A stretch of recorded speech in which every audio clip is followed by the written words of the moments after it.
Coming off the 2 losses on the road, we lost both those games with a late shot, and I guess 2 free throws the first night, and then John's shot wasn't good the second night.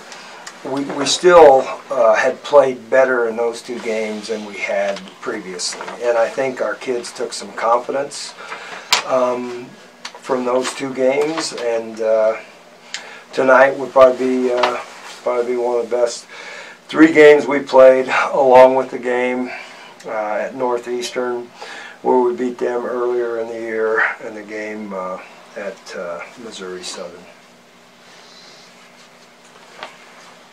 Kendall really gave you some quality minutes. He gave us some real quality minutes, and again, Mike Dentlinger had one of his better games, but with his problem, tendonitis in the knees, you know, his minutes are way down this year compared to last year. That's because of his knees, and to be able to have somebody like Kendall come in and give us the production he did was a big factor.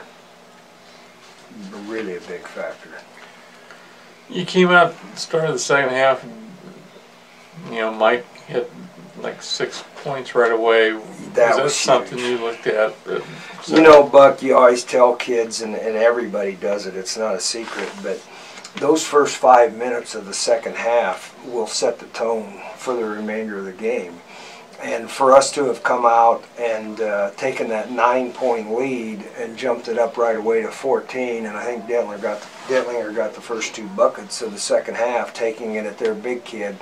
That got us in a little bit of a comfort zone. If you turn that around and that 9-point lead, instead of going to 13, I guess it went to 13, if that goes to 5, if they score the 2 buckets, well, then you're in a heck of a battle. But yeah, we were fortunate to get off to a good start the second half.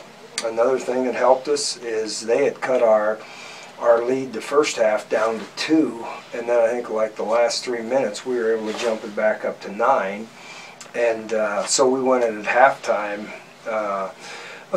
with a 9-point cushion that again made it easier. You guys look like really hustling on defense. You know, DJ, we're playing a lot better than we did earlier in the year when we got beat twice by Hastings and got beat by Doane. We weren't playing with much energy, much hustle, much sense of urgency. But the last, pretty much since Christmas break, we've come back and have been able to improve. They're a big kid. Last 7 or 8 games, averaging 20 points a game, and I only gets 12. Oh, is he? I knew he was averaging 13 or so for the year. Yeah, that's real good. He is, you know, the guy's 6'11". He blocked 7 shots.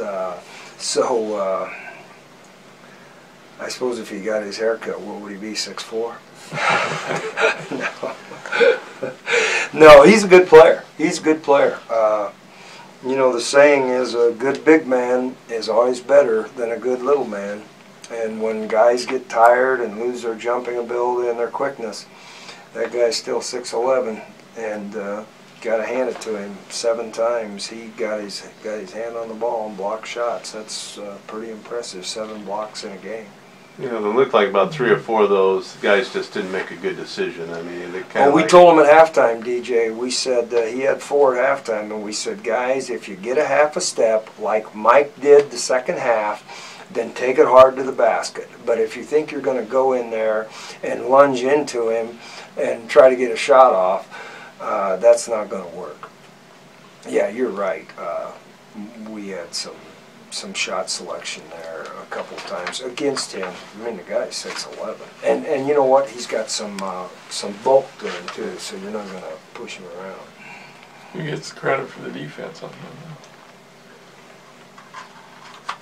You know, Mike Dentlinger had one of his better games on both ends to begin with, and one of Kendall's strengths is he doesn't let people push him around because Kendall's pretty big and solid. So I think with Dendlinger playing one of his better games and Kendall, one of his strengths is being able to hold his ground on defense, I think that was a factor. I don't know how many shots. Looks like you got some pretty good offside help too. Back, you know.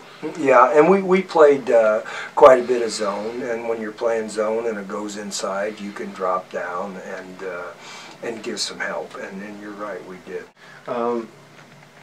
It's a little too early, but you know, even though Taylor didn't score any points, but no turnovers, and he helped us a lot. Yeah. DJ, he's a good passer. He actually is a pretty good defender. He'll get out, and they were a 3-point shooting. They were like 37% on the year. We did a pretty good job of contesting their 3-point shots. They only ended up shooting 22%, but he was out there guarding the guys that we wanted in to guard. Number 3 is a 47% 3-point shooter, and he goes 0 for 5. Well, we had some guys that were out there contesting the 3, which makes a difference.